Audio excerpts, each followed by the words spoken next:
And that's just how this goes, right? Life is going to give you some curveballs, and you just got to find a way to stick with them. But good morning, good afternoon, good evening from wherever you're tuning in.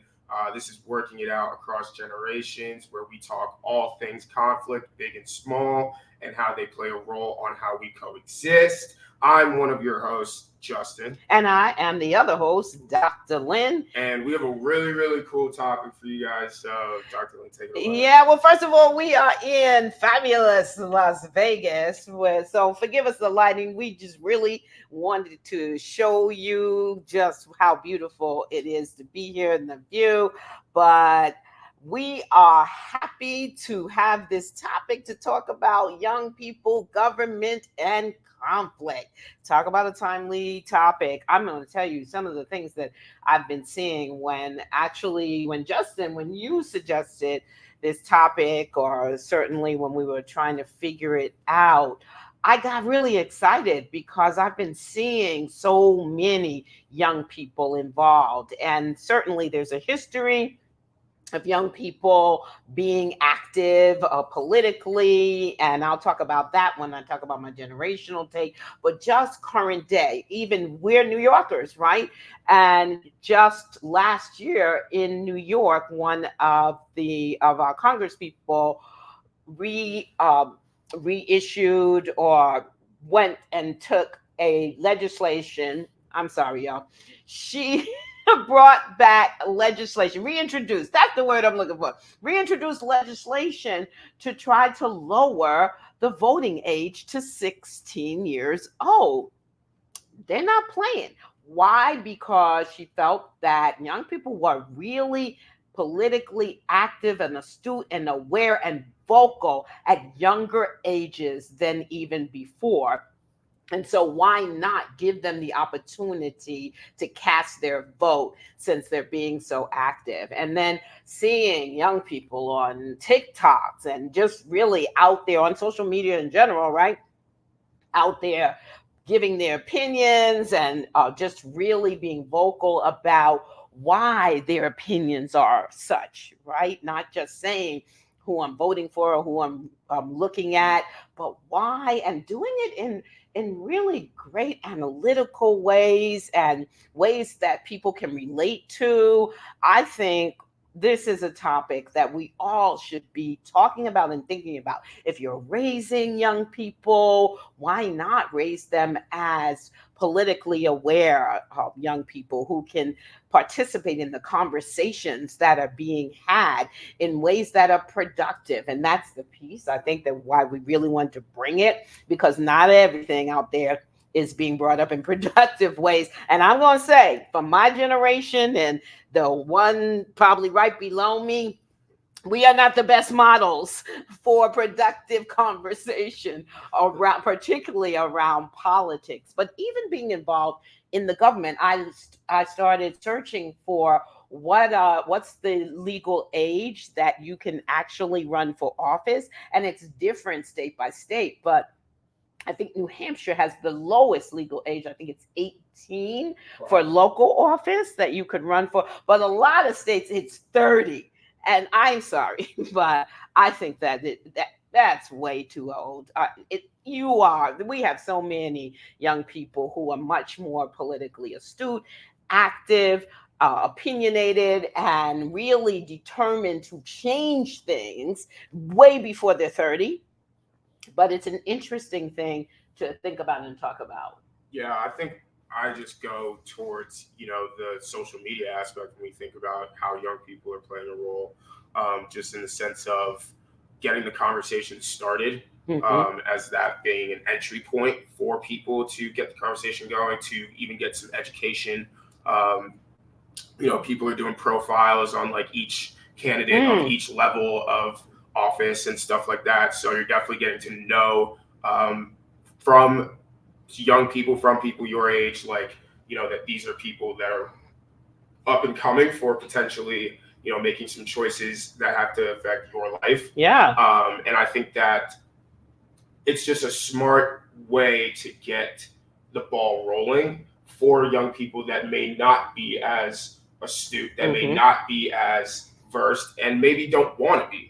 However, it's about everyone knowing what's going on and everyone knowing that we can have conversations and we can have spaces where, with how sensitive of a topic this is, we can have those forums where people really get to feel heard, feel understood, get some education out of it, and leave honestly feeling a little bit more aware of the world around them and how it's working and how it's playing out, right? So I think that's really interesting. And then for going into generationally, I feel like with my generation, as I've said before, we're definitely the type to, burn a bridge down before we have, a blueprint necessarily of how we're going to repair it, right? But I think with that, I think we are, people who do their homework. Yes. And I think that we do our homework because of our natural kind of distrust of, the world around us, in the sense of like, if people are saying this, how is the world moving like this, right? And kind of working through that. Right. And I think that everyone who's born at some point, works through that. But specifically with the way that we've gone with that and the way we've run with that and taken that on as part of our culture, there's a distrust. There's a vetting of people and of authority, especially, that we want to do to make sure that we can actually honestly humanize the person that is going to be in charge of however a certain aspect of our life moves forward, right? Wow. And so I think that, when you think authority, when you think, especially sometimes in political ways, right? And we have to also play into the fact that, movies and media play a role of just the way that these figures are looked as, kind of not like godlike, but, clearly, superior, right? In some way. Have the answers that we don't have. The answers we don't have. They're not your average everyday person, right? They didn't grow up like your average everyday person, right? All these different things. And I think that, for us, we are fine with questioning that. Yeah. And I think that, questioning that and, honestly not being apologetic of that distrust is definitely been a part of our culture. Because you got to think about it, like, there's so many people that have said so many great things. And yes, we've made progress in so many different ways. However, we still have so much more to do and so far to go. Yes. And it takes all of us, and it takes all of us being able to not even be on the same page all the time. We just need to be able to even hear that we're on different pages and go about that conversation, honestly, a little more productive. And I think that part of that is going to take the, older generations to say, they're not disrespecting me. It's more of, how can I get them as young people who are going to be here longer than me, to see where I'm coming from and to see, what life used to be like and how we got here. Yeah. So I think we can just change the connotations around the conversation. Good points. But one thing I want to say, and then I see Melissa is here. Hey, Melissa has a great comment. I want to say the other reason y'all are vetting and looking up people is because y'all have access to it easier. Believe me. Because, even in person, though, like even in person, I don't think the vetting always goes well. But like even in person, like, these kids I was never that kid, but they're going to the rallies where, certain leaders or certain people in politics are coming, and they're checking them. Like, if you're about this and you say this and you brought this up in the past, how has this come up and whatever? And, I think that that's not necessarily a bad thing all the time. I think it's a great thing. You can obviously take things too far when you start, personally jabbing and all these different things, and we'll get into that later. But I think that vetting is honestly a very, very respectful thing. I was that kid to at least vet who my authority was. Oh, always. You always. Level, I always. Who are you? If you're even his parents. If you're the authority over me, who are you? Why should I trust you? Yeah. And where are you leading me? Yeah. That's really the basis of where these questions came from. I took it too far sometimes. But. Where are you leading me, and why is that better than the route I already had in mind for myself? That's the other thing. That's a very, very, very good point. That's the other thing. But what Yeah. I meant was, if I wanted to know something more, I had to, as per instructed by my mom, get up off the couch, pick up the dictionary or the encyclopedia, or go to the library. So access to information was not the same at all. So let's go. Melissa said, I wish I'd had more exposure to these matters as a younger person, along with guidance to trusted sources, resources to explore. Yeah, absolutely. I do too, because I really, as we're moving into generationally, and hey, good afternoon, Mike. Thanks for joining us again. I did not have that access. In fact, I believe that many people in my generation were really brought up to take their information from adults, not to think for themselves, not to look up for themselves, right? And particularly when it came to politics, politics was often the thing, like money and sex, that was not talked about, and certainly not talked about in mixed company, because I grew up in a time where this is grown folks conversation. You can't be in the room. I mean, oh yes, none of that stuff. I don't know that for a day of my life. So it's actually interesting that it's like culture for a lot of. It was part of the culture. Right. So things like politics, I learned, in particular, being African American. I knew that, and my house was the house where everybody congregated, and I had a large extended family. And so I would put my ear to the door and eavesdrop to hear what was happening, particularly in the Black community, and with regard to, things like civil rights. I grew up in the civil rights movement, but I was young then. I was 10 or whatever, not even 10, somewhere in those younger years. So they definitely didn't expect me to be part of the conversation, but I was interested, I was intrigued. And I think that that's the thing, that did not really get fed in a lot of households. The fact that kids were interested, young people were interested, but didn't always have, as Melissa said, the guidance or the information and resources, particularly about particular candidates. Like, we didn't know, half the time didn't even know who was running. And certainly if you're talking about on the local level, I never, ever heard anything about that. And I can only imagine how conflicting that's got to be, like having your own visceral reactions to how life was moving at that time, and not really having the space, the container, right, the foundation of, let's all come to the table and talk about how we're feeling about this. Like, I'm just glad that you broke that cycle completely, because my brother and I can say we don't know that for a day of our existence. I mean, I don't want to speak for you, Big Braj. I mean, for the most part, like we really were the opposite of that. So, I can only imagine, Melissa, anyone else out there, definitely grew up around that time, your own reactions. And I wish y'all had that too, because I feel like we have like too much of that space sometimes, right? I feel like we kind of take advantage of that space. Too much of that space. You can abuse anything, right? That's true, but anything. But I mean, just in the sense of, it's so just not our culture. So that's interesting.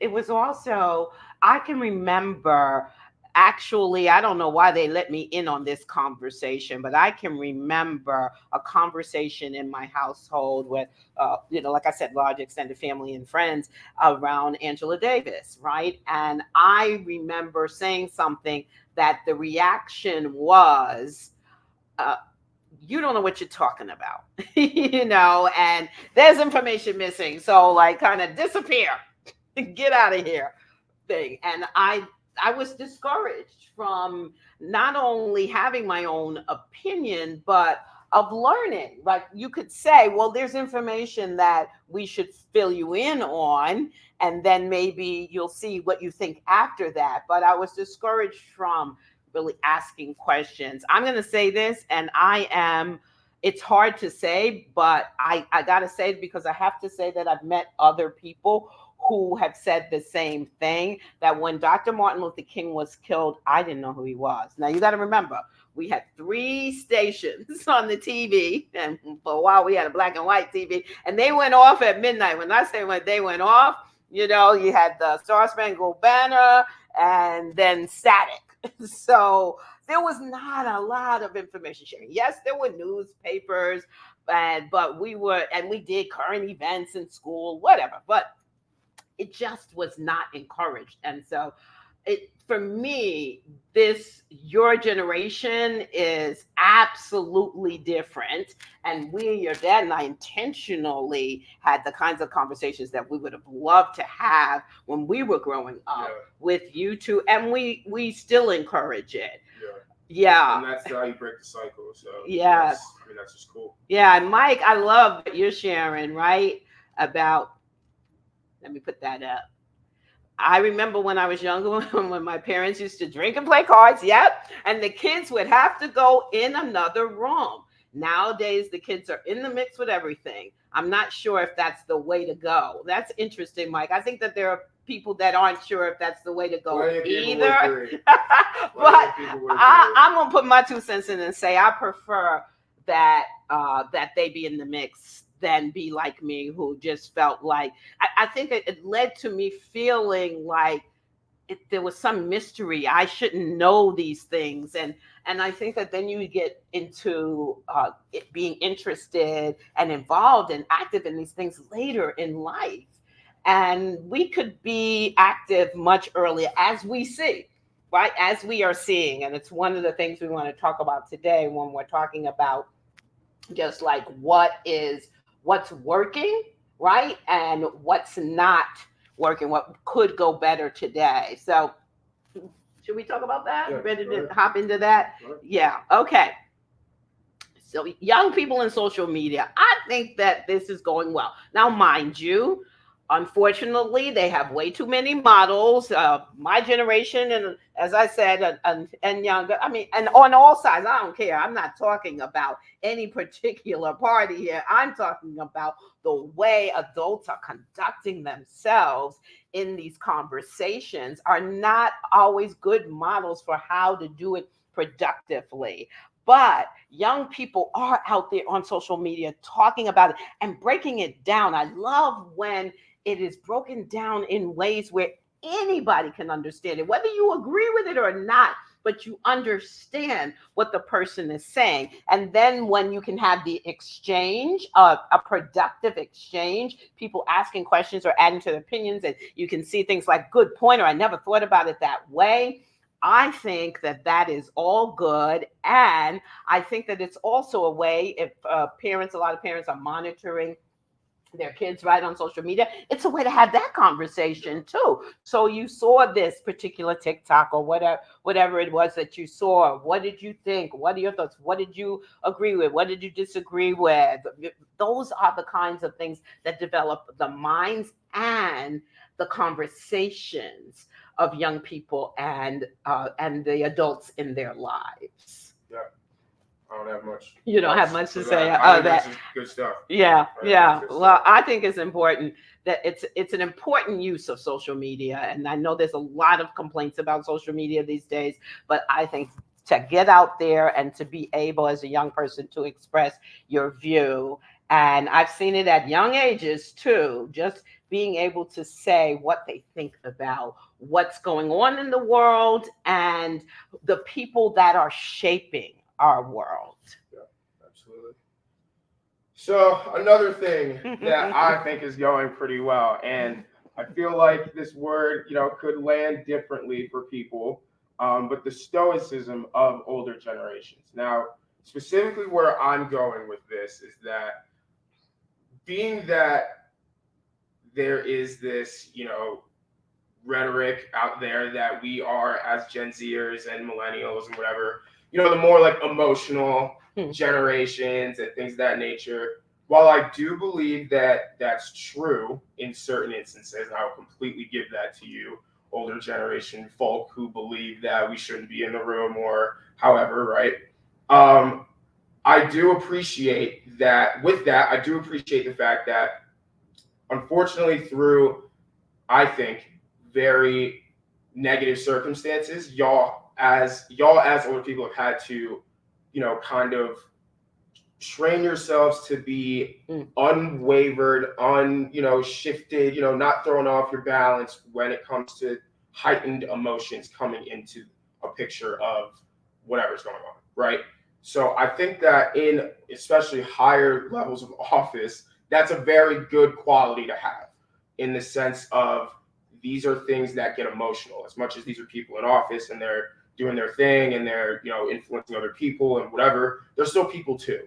So I can imagine that for at least some of them, if they're human beings, that stuff comes up and feelings come up. However, when it comes to being in front of that podium, when it comes to responding to questions that they may not like in certain conferences, press conferences, whatever it is, certain appearances, they're unwavered. When it comes to dealing with someone else, dealing with another potential candidate that they don't like, right, whatever it is, they're able to have that level head and still be able to give their points and not exactly just result to the jabs and personal stuff, right?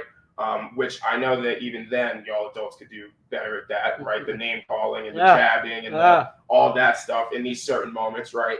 However, when I do think of a leader, right, I do think of someone who has that level head, who can keep that level head in those, just very heightened situations. And of course, through negative circumstances of not being able to have those spaces when you were growing up, I do see that being somehow, some way, something that maybe that was developed, was developed into something positive of I'm not going to let even the darkest day shift my mindset of what needs to get done. Yeah. So I think that because we feel things heavier, yes, there's times where we could be a little emotional. Maybe you don't want that in a leader. However, that's why we have the conversation. Yeah. So I think that it's kind of like a two sides of the coin kind of thing. I think that's interesting because I hear a lot complaints about Gen Z and millennials in particular. I hear more millennials, but anyway, they everything offends them, and they're offended by everything. And part of what I see in that is that it's not as much offense as it's calling out what was said to be okay behavior, which has never been okay behavior. It's always been offensive. Yeah. But this generation, millennials, Gen Z, they're willing to say, hey, that is offensive. We should have never allowed that to be the way that we talk about each other in the first place. And now, because I'm calling it out, you're telling me I'm too emotional, I'm too sensitive, and everything offends me. And the reality is, I'm just putting on the table some of the things that we should be thinking about, why we are even thinking in this way, and why we're even putting this out there in this way. I think that, yes, I have seen people, politicians in my generation, be less emotional, but I don't think emotion is a bad thing to carry into the work. I think you have to manage it well. And I don't see a lot of that happening at all, especially now. And I'm talking the United States, but in other countries as well, there are a lot of politicians that aren't good around hiding how they feel emotionally and or taking offense to a lot of things and then playing it out emotionally. But I do understand that point, that I think that what was developed is that you don't. And let's face it, that emotions are more nurtured in women. And so politically, we've had, certainly in the United States, predominantly men who have been in government. And I'm certain that they were very much ostracized and told, if you bring emotion, there's no place for emotions in this. I think that that's absolutely it. And especially when you talk about the higher up you go, when you talk about presidency and that you can put your finger on that button that can blow up the world, then you certainly are encouraged to stay away from the emotional aspect of any topic, because before you know it, nuclear weapons could be introduced, and we're all in even more trouble than we are now. And right now, we're in some serious trouble. The last one is continued legacy of organizing. I love this one because I have to say that young people all over the world, right, have always come out some in some way, right? Politically, it may not always be about running for office because again, if wherever you are, if the age to run for office is high, then you're not directing your efforts in that way. But where there have been presumed wrongs and real wrongs, young people have been in the front of those things. It's absolutely so. I think that to see young people now doing it in their own way on social media and their own medium, whether they're out in the streets, whether, yes, there's controversy around confronting politicians face to face, right?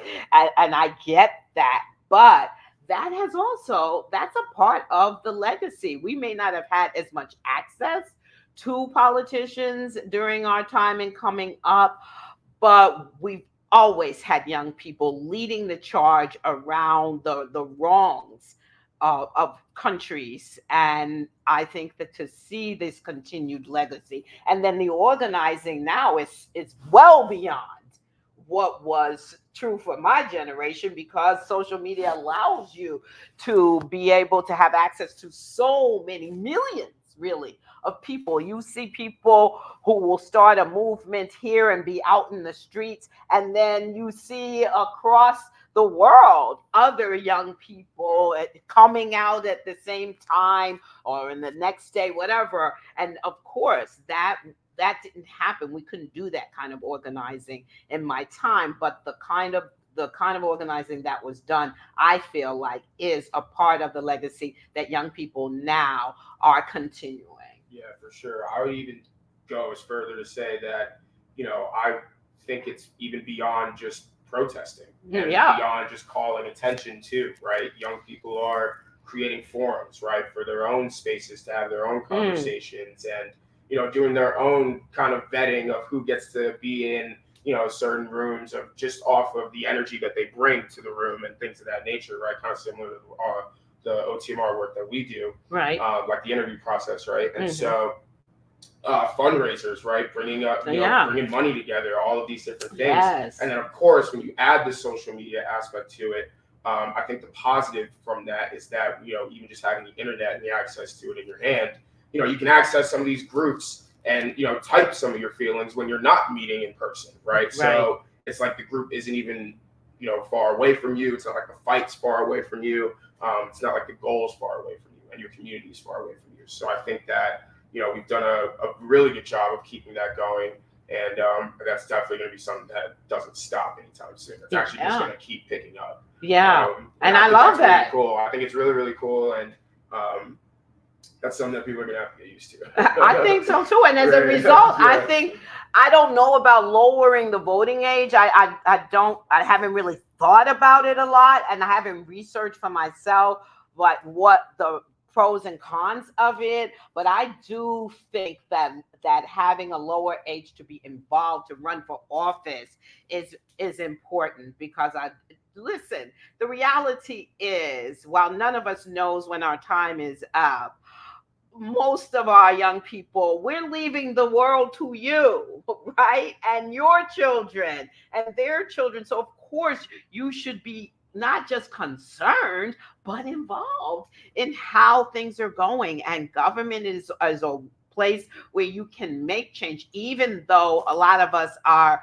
fed up in many ways with government, but still, we still have young people running for office. And I think that we should. I know I forgot what many states have 21. And whatever you think about 21-year-olds, I think that if you really are involved enough, concerned enough, that you're researching enough and out there organizing enough, that at 21, if you can graduate from college and go into the workforce is politics as well. Why not get younger minds, younger blood in there, along with the rest of folks who are in there and maybe be able to create some change that we haven't been able to create because you all have your fingers on the pulse of so much of what's going on here. So I think that we should be thinking about how do we involve young people even more, because the truth is they're coming,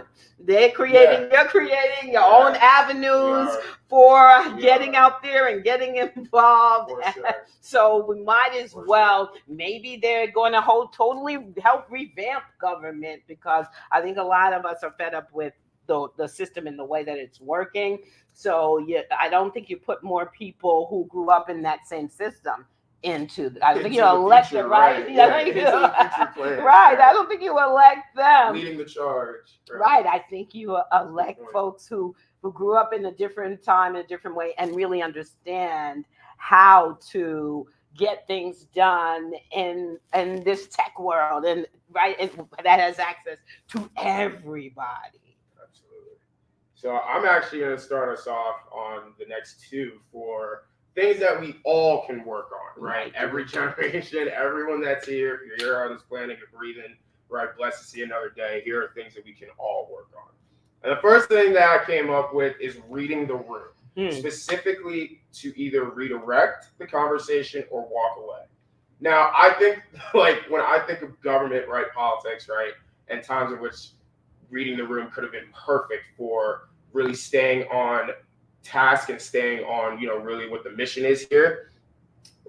Y'all are gonna have to help me in the comments, or whoever's watching, right, with specifically, the verbiage of what happened, right, and the names and all that stuff. But I'm pretty sure it was like some sort of Senate meeting, right, with two women. Oh, it's Congress, right? Yeah. Congress, two women, right, who were kind of going at it, right, disagreeing with each other, and then it built up to a point where physical threats were like thrown out there, and personal jabs and digs and all these different things. And I'm pretty sure one of them is like got a merch line out about it and stuff like that. So for me, I thought that was a prime example of reading the room to either redirect or walk away, simply because there's a literal mission at hand here, right? There's a goal at hand here. And I think that, we all can work on being able to check in with ourselves in how we're showing up in some of these times in which emotions are getting heightened and jabs and digs are getting thrown at us, and how we respond to these things,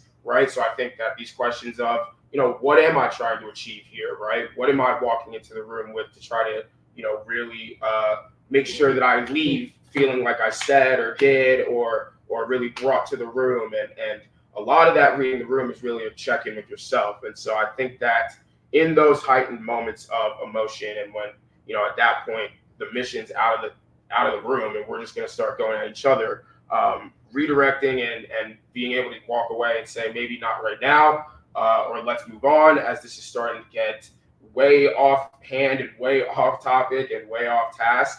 I think it's actually a very valuable skill for being able to keep the conversation going, because these are ongoing conversations as our world is forever changing. Yeah. We're going to have to keep coming back and keep being in those same rooms and keep being able to address each other and keep being able to disagree. And so we should be able to do that in the most productive way possible. It can't happen all the time, but we definitely can lay down a better foundation. Yeah, sure. I remember the example you're talking about, and unfortunately, I remember one of the parties, and I don't remember. I know it begins with an M. It's the initials that they called her.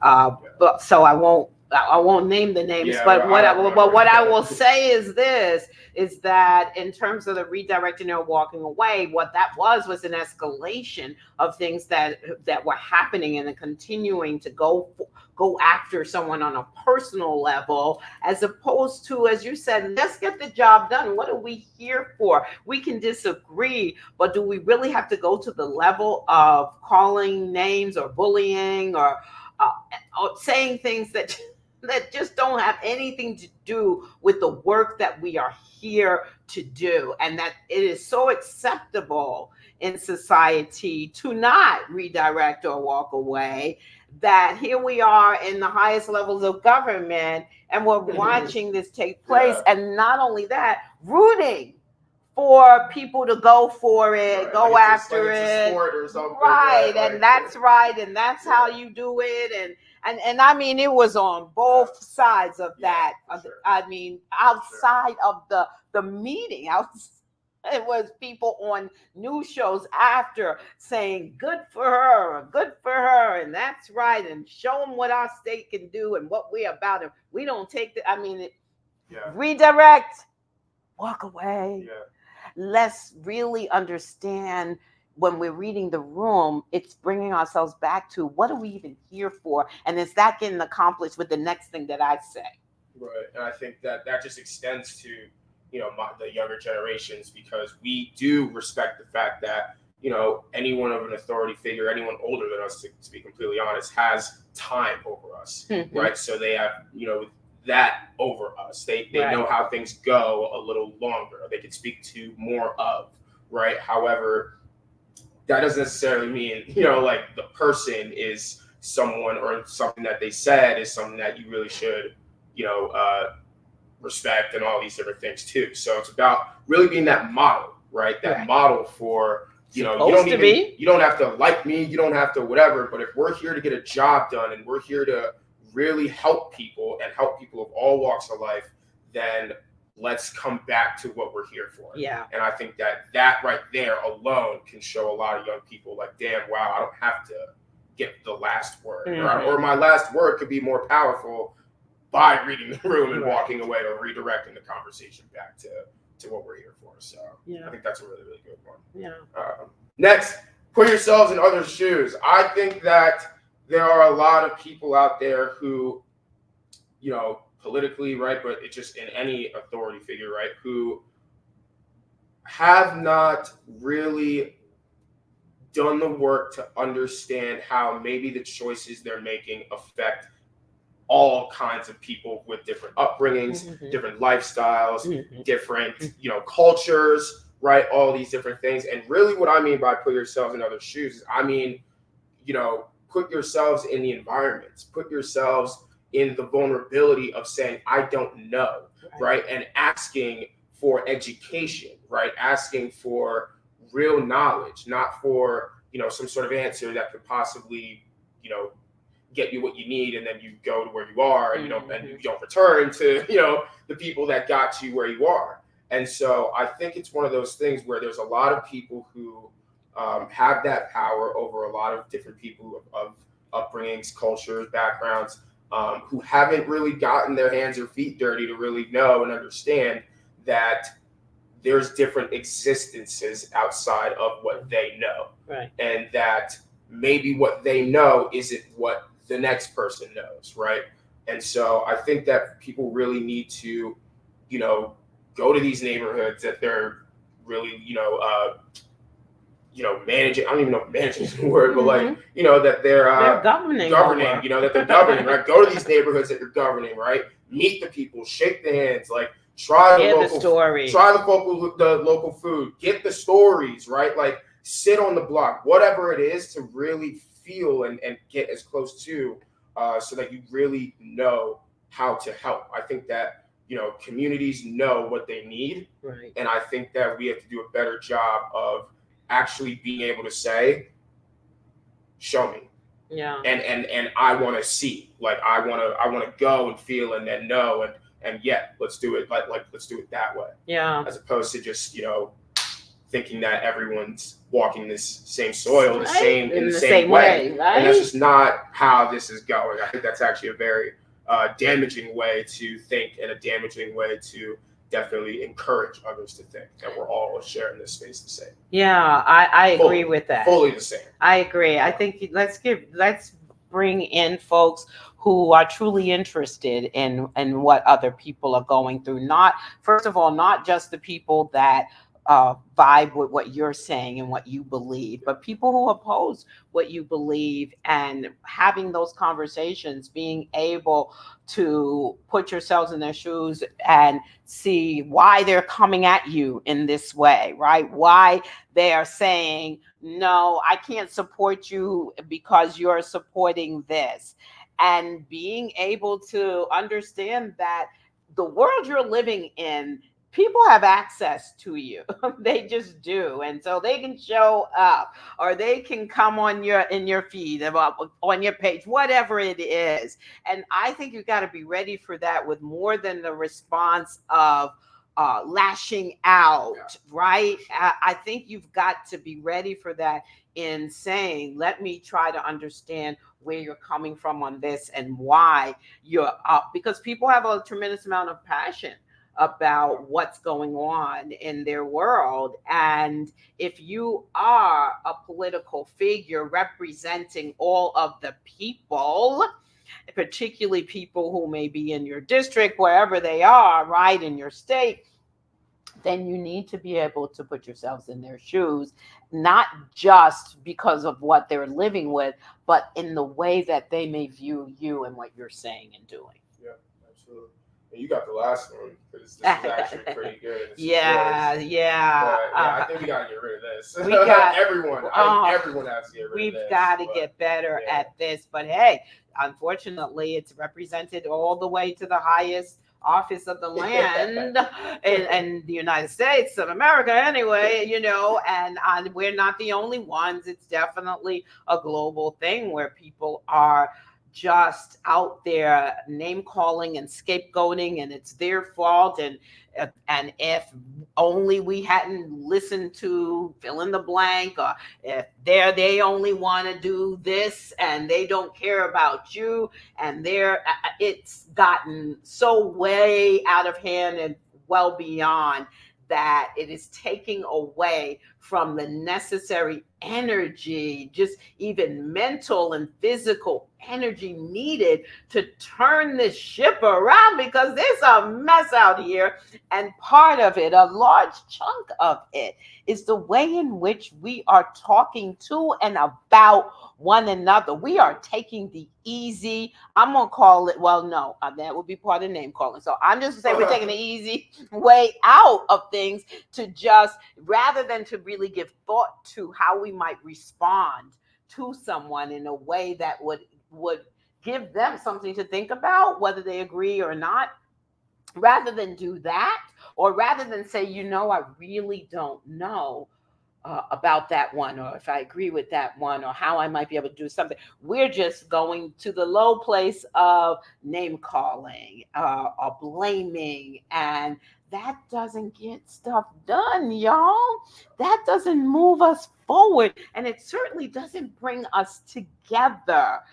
I see it even in groups that are supposedly together, right, in the same place. The minute someone disagrees, then it becomes an opportunity to call them an idiot or stupid, and the reality is that we do not communicate in ways that help us really understand one another.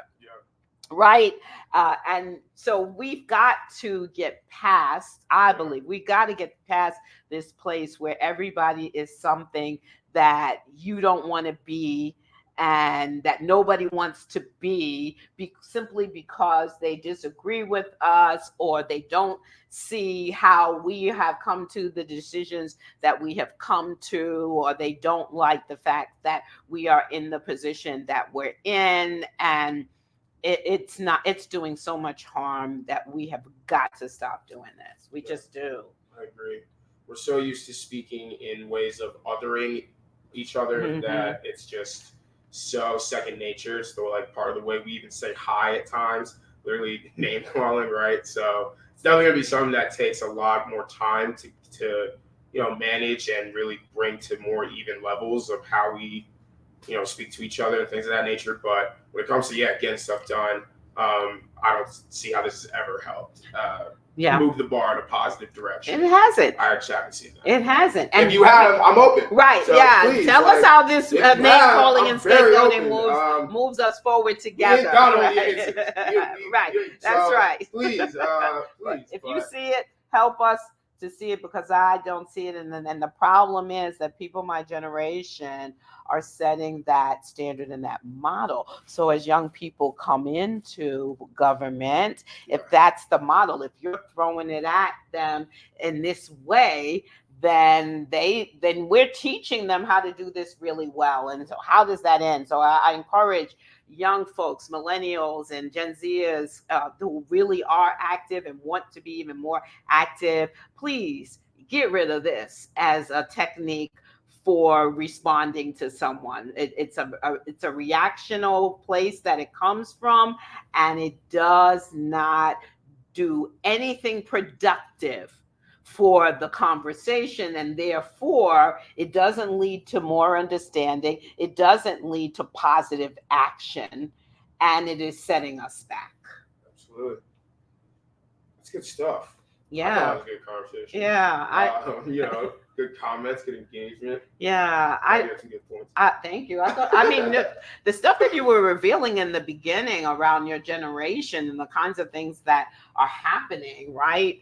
Being out there, I didn't know about forums, and I'm sure that young people are talking about this at out to eat, and and just in different places with one another, and thinking about the points that are being made in those productive conversations, because they are out there. I'm not a social media whiz, and I've been able to stumble on and follow some millennials and Gen Zers who are out there really looking at and vetting the issues and the candidates, and really encouraging the conversations. And of course, everything's on video now, and showing videos. And the danger of showing videos is that you can edit them, or certainly show up to the point that you're making, but there may be something that came before or came after that actually makes what you just showed different, puts a different lens on it. But still, as I said, the fact that I can see these things and see how much passion and interest there is in these generations, in where we are and what could and should be done about it, really encourages me. And encouraging them, I think we need to be thinking about how they can be active at younger ages and really move us forward in new ways that help us to address these issues, because I feel like we're addressing so little, and we are just reacting all over each other. Yeah, I agree. That's good stuff. Yeah. So we are grateful that you are joining us, and we're grateful. Every week I come upon someone who reaches out and just says, "I love the show. I really love watching you and your son. Or, I'm learning so much. We just enjoy the conversation."